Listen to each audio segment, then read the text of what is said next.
ಎಲ್ಲ ಮಹಿಳಾ ಘಟಕದ ಪದಾಧಿಕಾರಿಗಳು ವೇದಿಕೆಗೆ ಬರಬೇಕು. ಶ್ಯಾಮಲಾ ಕಂಡಕ್ಟರ್ ಅವರಿಗೆ ಸತ್ಕರಿಸಬೇಕಾಗಿ ವಿನಂತಿ.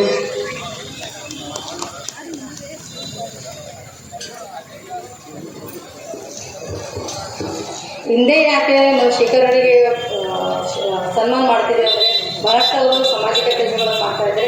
ಅದರಲ್ಲಿ ಇವತ್ತೇ ಯಾಕೆಂದರೆ ಬಹಳಷ್ಟು ಆಸ್ಪತ್ರೆಗಳಲ್ಲಿ ರಾತ್ರಿಯಲ್ಲಿ 1 ಗಂಟೆಗೆ ಯಾರೋ ಪೇಷಂಟ್ಸ್ ಹೋದರೆ ಲೈಟ್ ಸಿಗಕ್ಕಿದ್ದಿಲ್ಲ. ಅವ್ರು ರಾತ್ರಿ 1 ಮಳೆ ಹೊಂಟಿತ್ತು, ಹೋಗಿ ವಿಡಿಯೋಗಳು ಮಾಡಿ ಒಂದು 2-3 ದಿವಸನಾಗೆ ಪೂರಾ ಲೈಟ್ ವ್ಯವಸ್ಥೆಯಲ್ಲಿ ಆಗಿಬಿಟ್ಟು ಬಹಳಷ್ಟು ಆಸ್ಪತ್ರೆಯಲ್ಲಿ ಬಂದಂಥ ರೋಗಿಗಳಿಗೆ ಅಥವಾ ಅವ್ರ ಸಂಬಂಧಿಕರು ಬಂದು ಕೂಡ ಕತ್ತಿರ್ತಂತ ಅಂತಹ ಒಂದು ಒಳ್ಳೆಯ ಕೆಲಸ ಮಾಡಿ ಸಲುವಾಗಿ ನಾವು ಅದೊಂದು ಕಾರಣ ಇಟ್ಕೊಂಡು ಇವತ್ತೇ ಮಾಡೋಣ ಅವರಿಗೆ ಅಂತ ಎಷ್ಟು ದಿವಸ ಅಂದ್ಕೊಂಡ್ರೆ ಅದಕ್ಕೋಸ್ಕರ ಇವತ್ತು ಜೋರಾಗಿ ಚಪ್ಪಾಳೆ ಬರ್ತದೆ.